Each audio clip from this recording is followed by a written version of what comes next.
Hello there, my bookish folks. Welcome or welcome back to the Chronicles of a Reader. And I am the aforementioned reader, Vatsha. I'm so delighted to have you all here. So today is the beginning of a brand new month. We are entering into February, and it's as good a time as any to begin with my very first reading wrap-up for the year 2025. And in this video, I'll be going through all the books that I read in the month of January.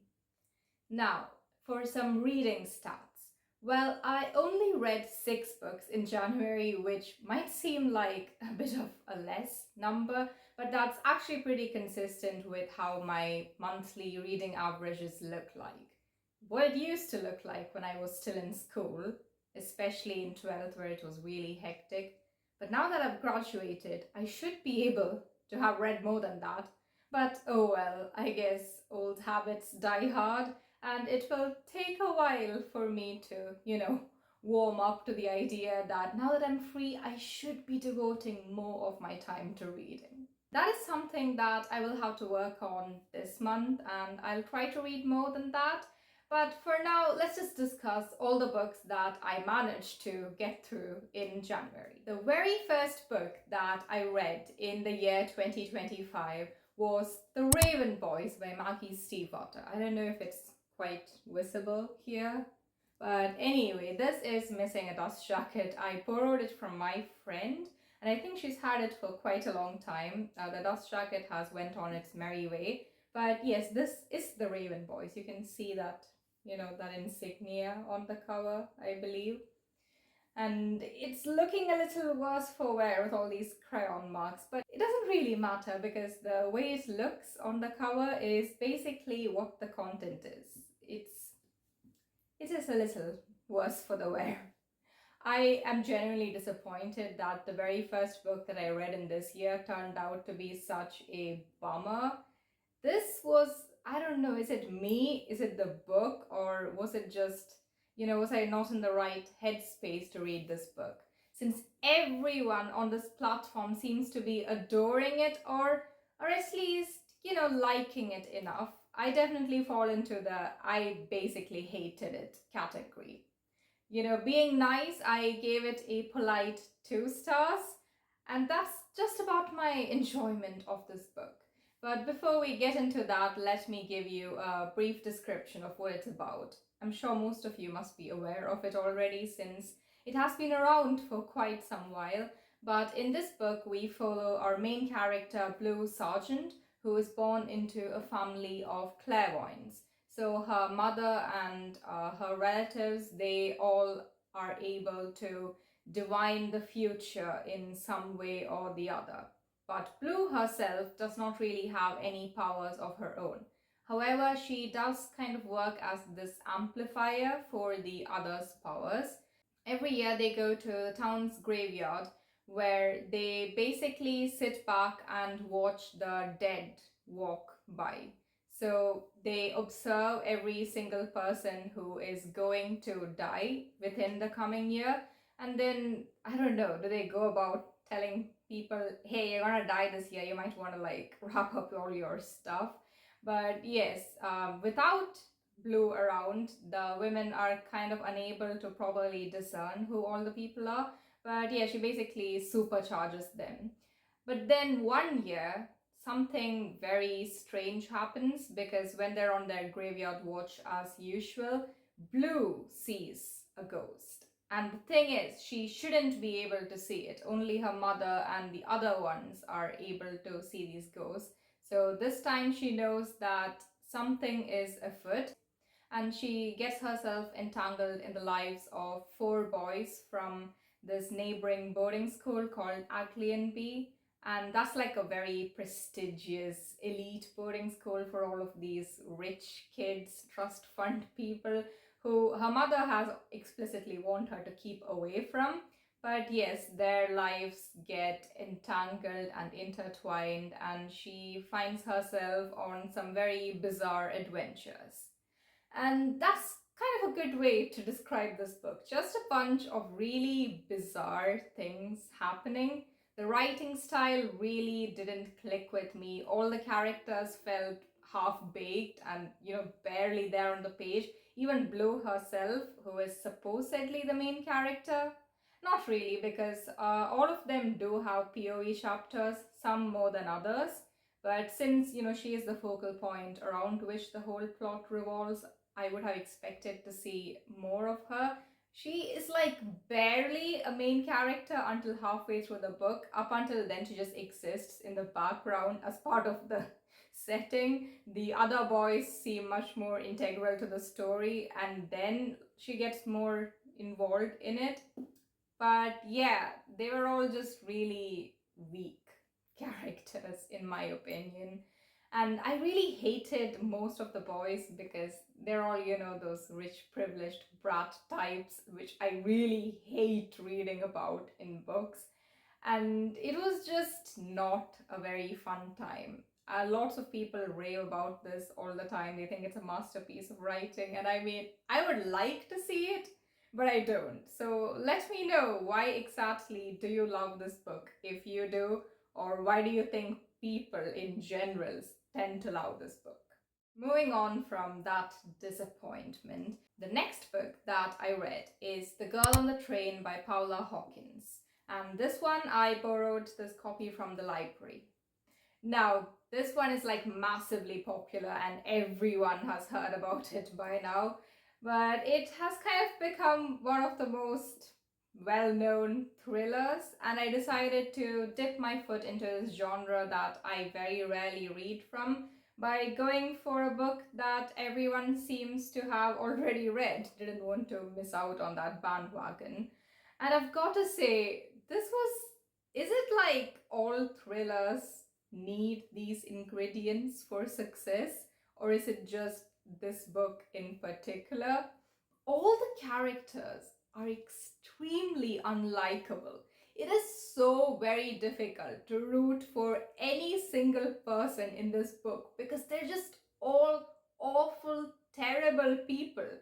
And are all thriller characters like this, especially the sort of domestic kind of thrillers, like everyone's just miserable and terrible people? Do let me know, because it was a really big shock going into this book and realizing that I don't like a single person.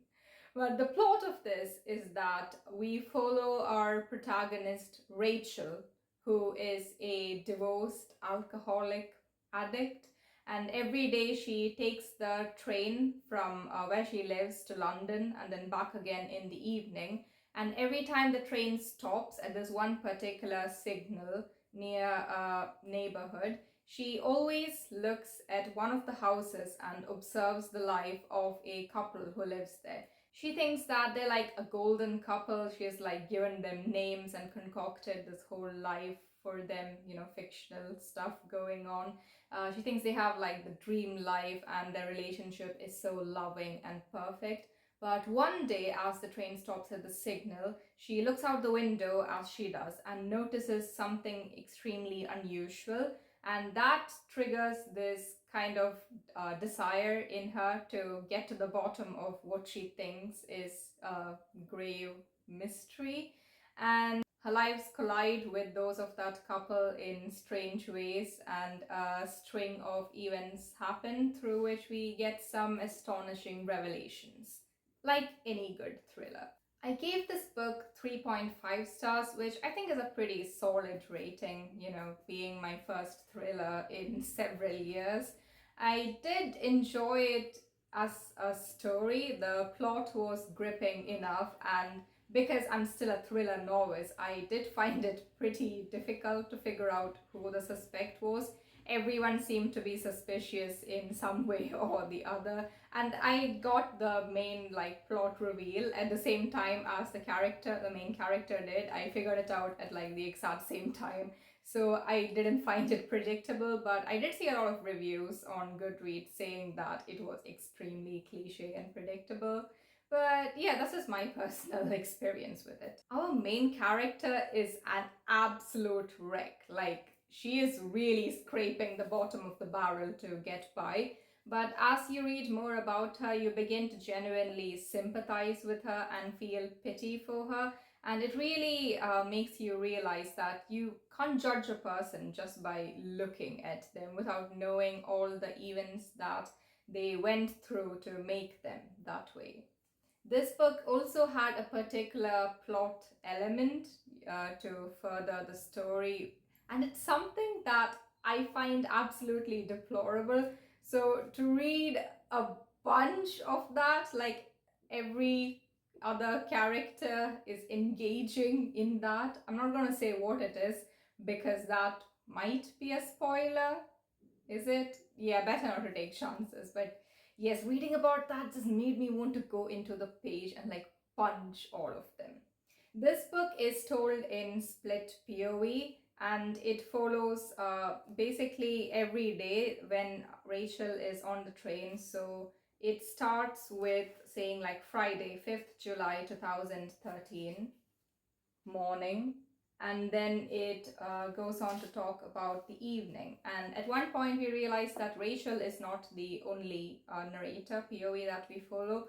We also see two other women. One of them is the wife in that couple that she observes every day, and the other one is her husband's new wife after they got a divorce. And they both are also involved in the story, and we get to see parts of it through their eyes. The main themes that run through all of Hawkins's books, she has talked about it in a few interviews, is about women's role in society and the slipperiness of memory. And this book too really grapples with that. Rachel has reached where she is at the time because of how, she's being ostracized as this divorcee who can do no good. And it really critiques a lot about how women are still continued to be viewed even in this 21st century. And on top of that, Rachel also has frequent blackouts as a result of drinking too much. So she is definitely an unreliable narrator because half of what she says could have been fabricated by her. She could have hallucinated it, and she herself doubts everything that she says all the time, which makes for a very interesting plot device in a thriller. So that was The Girl on the Train. Do give it a read because it is, after all, one of the thrillers to be reading. So yeah. After I read that, I picked up another book by the same author, which is Into the Water by Paula Hawkins. This is also another book I borrowed from the library. I got the two of them together because I did want to further my reading genres and explore new things that I don't usually read. This book was much better than The Girl on the Train. I enjoyed it way more than that one. Probably because the characters weren't as unlikable. Like, sure, there were deplorable, horrible people in it, but it was balanced by mostly alright to root for characters. This had a much larger cast of characters that while in The Girl on the Train we're only following like 5 to 6 of them primarily. This one, we are seeing an entire town of people, which means even though you might be fed up of reading from someone's POV, there's always another new person to switch to within like a matter of pages, and you won't really get bored. In this book, our main character, Jules, returns to, well, not their hometown, but the town where they used to spend all their vacations in childhood, after her sister is found dead in the river there. Now, this river has like great notoriety over there, particularly one specific bend where there's a pool where across the centuries several women have died, either by accident or by committing suicide there.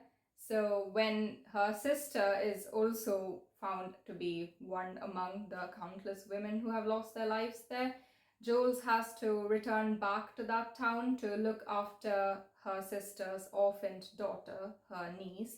And while she's there, she realizes that things are not as they seem to be. She knows that her sister would never have jumped despite the autopsy reports ruling it as a case of suicide. And she is just burning to get to the bottom of what is going on, especially in this town of, it's called Bedford, I think, where everyone seems to be keeping secrets.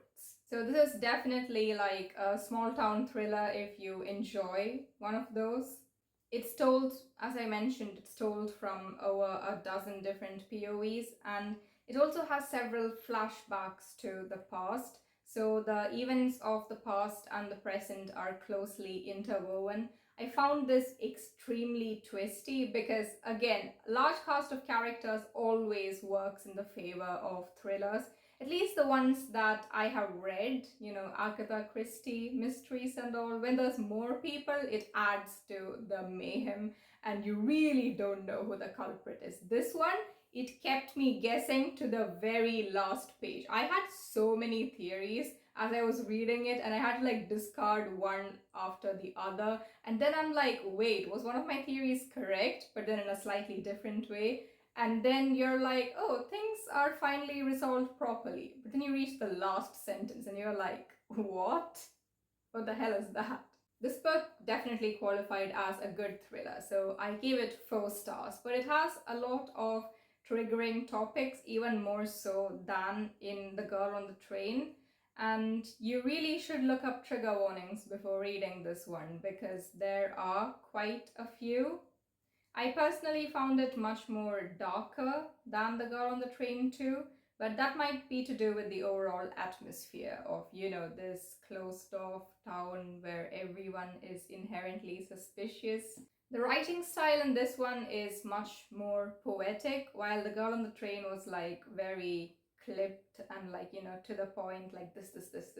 This one is definitely adding to the eerie atmosphere. At some points it like borders on the supernatural, which I thought was really interesting. I also liked some of the stylistic choices that the author made in the writing. In some of the chapters, the POV chapters, the ones from the main character, she addresses her dead sister directly. Like all the chapters are like, you did this, you left your daughter with me and now I am extremely confused. Why did you leave me? As you lie in the morgue, I reminisce about the past, like that. It's all directed towards her sister, which was really spooky at times. I still thought the ending was a bit unsatisfactory because there were some loose ends that weren't properly tied up, and I would have liked to get more explanation regarding that. I went to the Q&A section in Goodreads and I was just like reading through all the theories of what the people who have read the book thought, and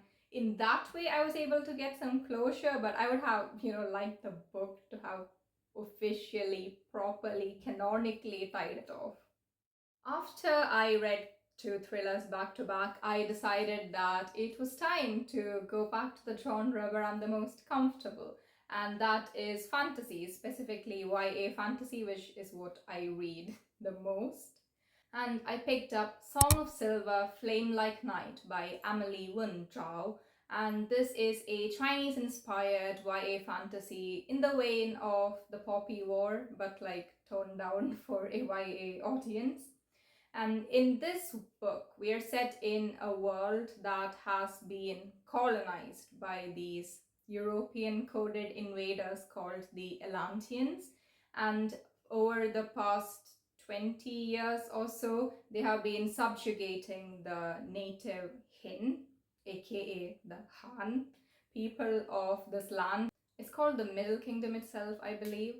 Anyway, our main character, Lan, works as a song girl at this tea house after she has been orphaned following the death of her mother at the hands of these invaders.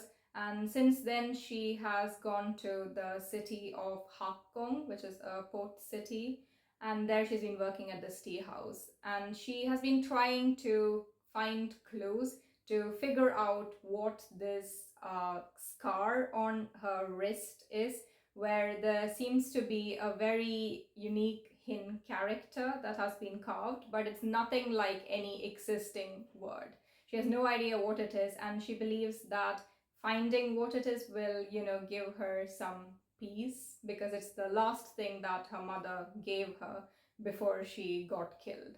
She spends all her days searching for scraps of information regarding what it could entail, and at night she goes back to the tea house and works as a song girl. But one night things are about to go very terribly wrong, but she gets rescued by this boy who turns up out of nowhere called Zun, and he is a practitioner. Like in the cultivation novels that you read, or like wuxia shows. And this guy might be her only chance at deciphering this character on her wrist, so then they both team up together and escape from the city where they are both being pursued by the soldiers. And they go off on a journey to the interior of the country where Lan has the best shot at understanding her past and also perhaps figuring out a solution to save her country. I gave this book a very, not generous, I think it's a very apt 3.75 stars. And after reading this, I realized that I absolutely not hate, because I really love to read books with a theme, but personally for my mental health, it wasn't very good reading books which center on colonization, especially that of POC people by white coded people, because that is just way too similar to the history of our world. And reading it, it just makes me feel suffocated. I just feel this very great discomfort reading about all of these paragraphs describing the colonization. Coming from a part of the world that has been repeatedly colonized for several centuries, and knowing and learning about it very extensively in school, anything to do with colonization just makes me so suffocated. And that, I think, is a mark of a good book that discusses colonization. This one is talking about a lot of different themes, not just the colonization by the Atlantean invaders, but the colonization that happened in the country prior to that by the dominant Hin, I was about to say Han, the dominant Hin ethnicity, where they decided it would be fun to do like an ethnic cleansing purge of all the other ethnic groups which live in the country and just subjugate them and assimilate them into the more dominant Hin ethnicity. Ring any bells to the history of a real world country that may or may not be bordering mine? Well, yes, you are correct, whatever you are thinking. I will not go into detail. But yes, that is talked about a lot, and that made me equally angry because colonization is a terrible thing, no matter who does it. It also really talks about a lot of Taoist philosophy, such as the balance between yin and yang, because the magic system, I would say, in this book is based on that. It's like cultivation. The problem is, I've read reviews saying how this book misinterprets Taoism in a very terrible way, and that's not a cool thing to do. It's an existing religion, and that is an extremely insensitive thing if the author did indeed do it. And yes, now that I read through the reviews, it does make sense, because she talks of, the way in Taoism, except in the actual religion, it's not just a singular way, but multiple ways that we can all use to reach a final end goal. There is no the correct way. So that was not sitting right with me. And on top of that, there were a lot of minor cultural inaccuracies that I could keep nitpicking for an entire hour if I had the chance. But since I want to keep this brief, I'll just say that there were things that the author could really have used. What's the word for it? Cultural. The term for a cultural sensitivity reader for? Yeah, I forgot the term for it. I'll put it up on the screen. Yes, the author could have really used one of those in several aspects, because being from a particular culture doesn't automatically make you aware of everything in it, and you can still, not misappropriate. You can still have cultural inaccuracies in your work, even if you are from the culture. So yeah, other than that, moving on to the writing of the story itself, I thought that the writing had a lot of exposition. Like we were at the 60% mark and these paragraphs of world building were still going on. Just solid chunks of exposition just going on and on. And I think that really could have been worked on. Like the way it was spread out could have been done a bit better. As for the characters themselves, Lan was just so freaking annoying. Like, I understand she's been through a hard time, but that is no excuse for her treating everyone else like absolute trash. She disrespects all of her elders, ones who are genuinely trying to help her, and that is just, why would you randomly go around calling these people names for like zero reason? She was just so immature, and her relationship with all the other female characters, ones of any actual value to the plot and not like characters who get fridged in the first chapter, those ones, like, she didn't get on with a single female character. She was going around again just calling them names and saying that they are stuck up or they're just horrible people who apparently hate her. I don't know, maybe they have a good reason, just because they have respect for authority and follow the rules and have more than two brain cells, unlike her. So yes, she aggravated me so much. The guy Zun, who we also get our POV chapters from, he was a much better character, but he also was a little flat. He didn't annoy me like Lan did, but he didn't have much going on. There was zero chemistry between them, so when they did get together, it was like, okay, can we move on? I don't really care. And the ending chapters with like these epic battle scenes really didn't affect me in any way. I felt absolute no connection to any of the characters.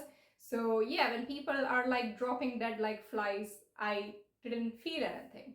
The plot itself was like really intriguing based on like the mythology of the four guardians of the directions.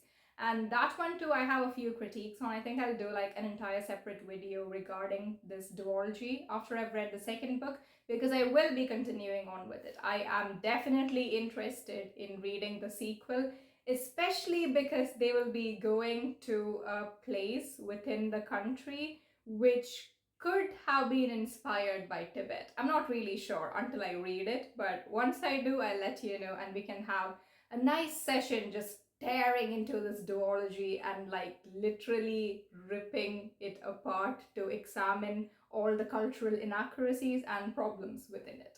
That will be fun. But it's still a fun YA fantasy series. If you're looking for ones that aren't Eurocentric, definitely give this a read. Maybe you'll find it more to your taste than I did. The next book that I read after that was Pax by Sarah Pennypacker. This is a middle grade read, and it's unfortunately the only middle grade that I read in January. And it's something that I've been trying to do more of this year, reading middle grade, because that is a genre that always gives me a lot of joy. And this one was actually an exception. It did not give me joy, not because I disliked the book, I didn't, it was a pretty good book, but because it was such a sad, almost depressing book. And I was expecting it going into it because I've read many reviews from many people about how sad the book is. And my friend who lent me the book also said that it might make you cry.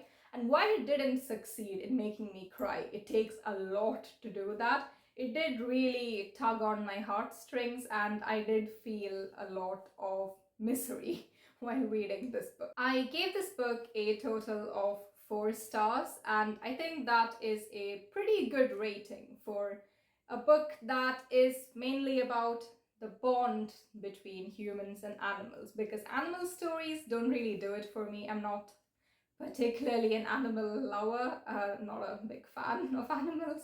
So for a book that is centered around that theme to receive 4 stars from me, that's a pretty good sign. In this book, we follow our main character, Peter, who has this pet fox called Pax, who he rescues as a kit from the woods, and they have been inseparable ever since. Peter has also been going through a hard time following the death of his mother and living under his father, who is not really very affectionate towards him. So when this war strikes the country and his father has to go off to fight in the army, Peter gets sent to live with his grandfather, but then he isn't allowed to take Pax along with him because apparently it will get in the way and his grandfather wouldn't appreciate having him around. So he is forced to abandon Pax in the woods, and once he reaches his grandfather's house, he's just racked with guilt over what he has done, and he sets off on a journey to be reunited with his fox. And meanwhile, we also get chapters from Pax's perspective as he also tries to find his way back to Peter. And this book is just centered around their quest and all the little adventures they go on along the way. It also has a very strong emphasis on found family, be it Pax's family he finds with these foxes in the woods. He finally belongs with other critters of his own species. And Peter himself also forges this friendship with a middle-aged woman who lives alone in a cabin in the woods. Not creepy. She just lives there. She is a war veteran. Her name is Wola, and she's definitely making it onto my, favorite characters list of the year because she was just so inspirational. She has lost one of her legs in the war, and she's just dealing with a lot of PTSD and just a lot of trauma and just guilt over all the things she did as a soldier.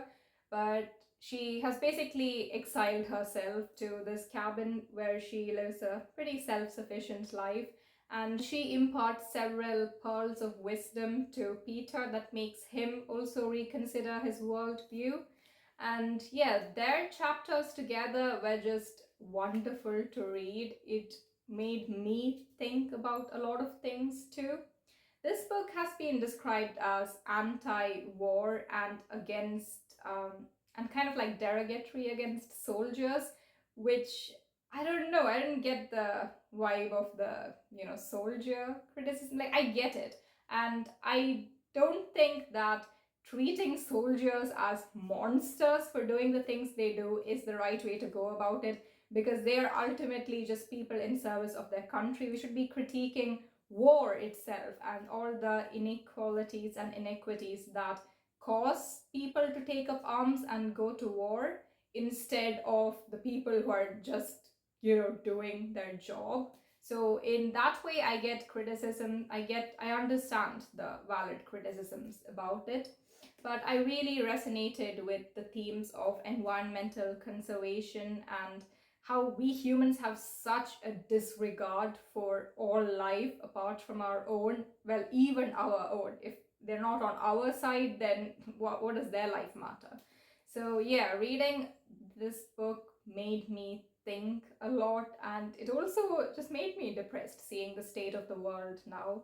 War, I believe, is truly unnecessary in an ideal world, and all we can do is work towards that ideal world, neutralizing all the problems that result in war. Just like being anti-war isn't enough, you have to analyze why it happens and tackle that in order to truly achieve global peace and harmony.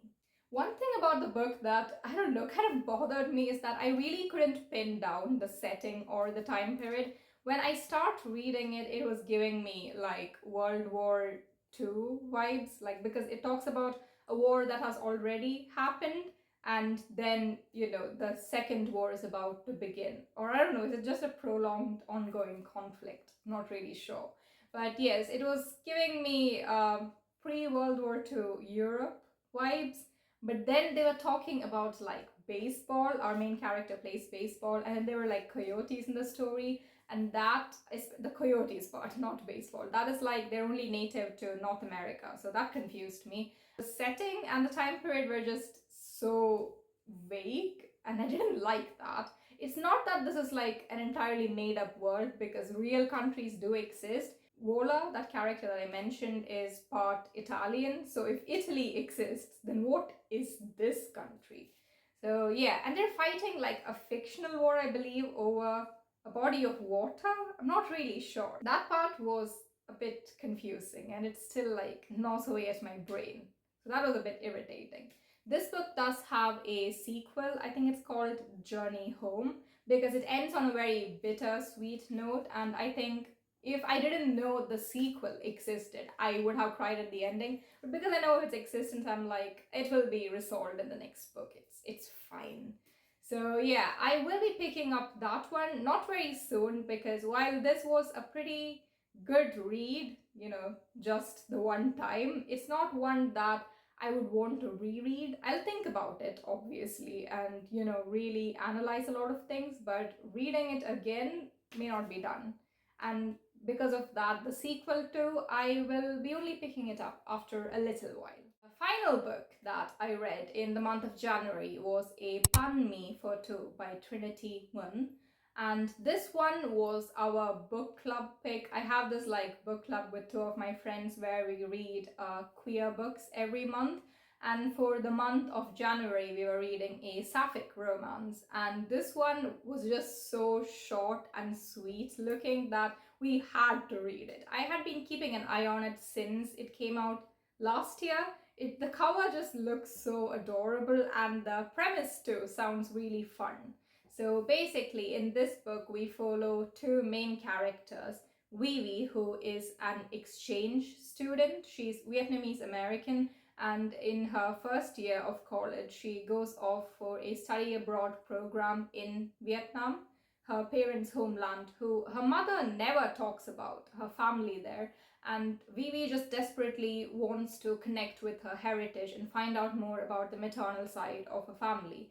So she takes it upon herself to go there and find more about this part of her own history that her mother keeps tightly shut from her.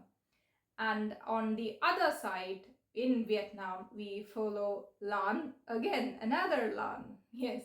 So Lan is Vietnamese, not diaspora. She lives in the country. She is still reeling with grief from the death of her father. Even though it happened 4 years ago, she's going through a lot of trauma. And because of that, she hasn't been able to do the thing she really loves, which is her blog. And it's called A Banh Mi for Two, hence the name of the book. She started this blog with her father, and after his death, she hasn't been able to pick up the pen to write again. Vivi, meanwhile, adores this blog. Like, she learns more about Vietnamese culture for the first time after reading this blog, and hence, like, the blogger is her, like, hero. Once she reaches Vietnam, she is so excited to try all the different food that has been written about on the blog.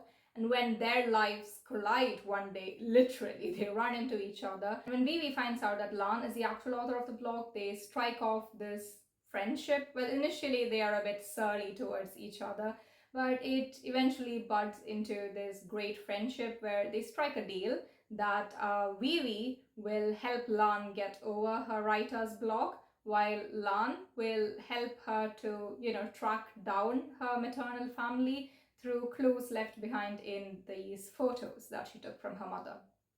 And together they just explore the city of Saigon, or Ho Chi Minh City, which is where the book is set, and they just go around eating all the street food and having the time of their lives.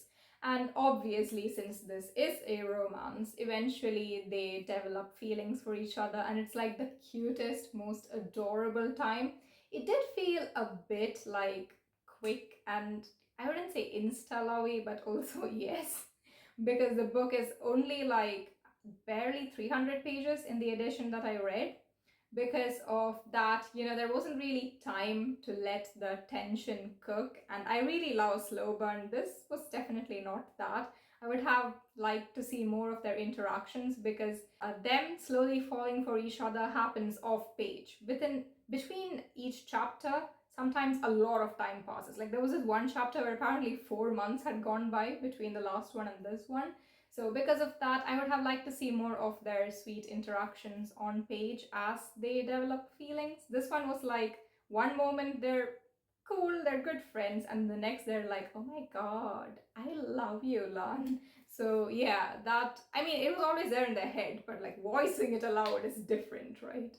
So while it was overall a really adorable experience reading it. It also discusses some pretty heavy themes, which I like to read in my romances, especially YA romances, because if it's just purely about the relationship between the two characters, that will bore me very easily. I want there to be more personal conflicts for each of them. They have to work through their own things because, they have to be well-rounded individuals with their own struggles, right?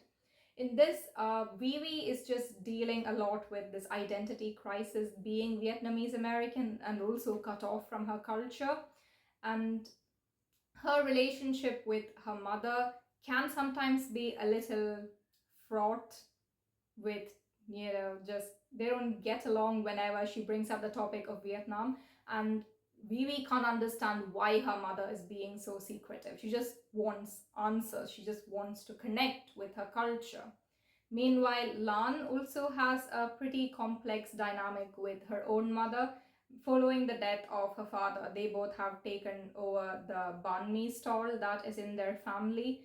And Lan, while she really wants to go off to college and study, go outside of Saigon, see the world a little, she feels like she would be ungrateful and a horrible daughter for abandoning her mother in her time of need. Her mother is also dealing with an illness that she contracted, probably due to the trauma and grief of losing her husband.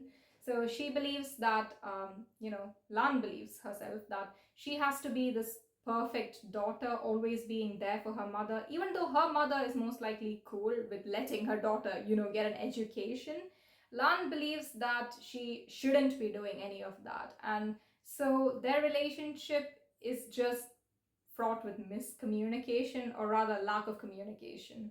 And through this book, both Vivi and Lan just work through their problems and learn to talk about things with their mothers, respectively. The book also has quite a lot of historical and social commentary, not only about the American war in Vietnam, but also prior to that, French colonization and Chinese imperialism. When we talk about foreign powers in Vietnam, we tend to only think about what the Americans did. But even prior to that, there was a lot of issues going on, and that should be talked about more.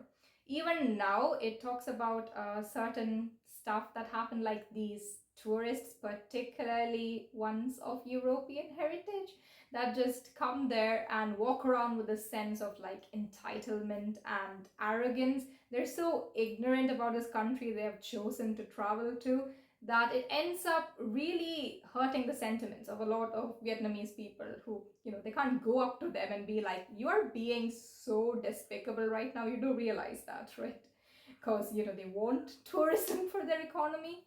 So yeah, it really critiques a lot of these microaggressions almost.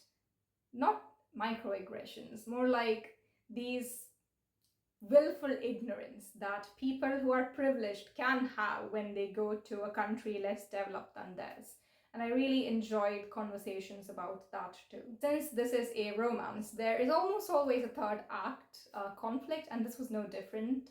But I didn't feel that it was at all contrived. Their behaviors were completely in character, and I definitely understand why that would have happened. It's not exactly a misunderstanding thing. It's different from the third act conflicts that I have read about, because it's just a very normal thing that can happen. It didn't feel like, after this fight is over, then they get together, it will never come up again. It seems like something that could happen from time to time, but in healthy relationships, you talk it out. And yeah, that's what happens in this one. The ending did feel a bit rushed. I felt like this book could have done with a bit more length, where we're able to, slow down certain parts of the story, while others could have been sped up a little. Just explore Lan and Vivi's dynamic a bit more. Their own personal lives and that their individual character development is done wonderfully. That was brilliant. But their relationship together could have, used a few more pages to like really smooth out. This book, I think it could be compared to a Pho love story, because they both have themes of being Vietnamese American, Vietnamese food, like copious amounts of it. Do not read this book if you're hungry, because it will make your stomach growl. Like, I was reading this in bed right before I go off to sleep, and I don't really have access to any food at that time. So yeah, not a good time to read this book, guys. Just read it when you have preferably some delicious Vietnamese food in front of you. It did make me really curious to try all of these incredible food stuff that were described in it. I do want to visit Vietnam. Maybe I will in a couple of years, like go to Saigon and taste all of these delicious food that was described. So that was A Banh Mi for Two, the final book that I read in January. I did make progress on 2 other books, which by now I have finished, but since I read them in February, I'm gonna keep them for this month's wrap up. And until then, or until my next video, be safe, keep reading all the books that make you happy and ones that make you think too. Explore other genres, just have a blast with your reading year. Let me know what you guys read in the month of January, and I'll catch you later. 再见!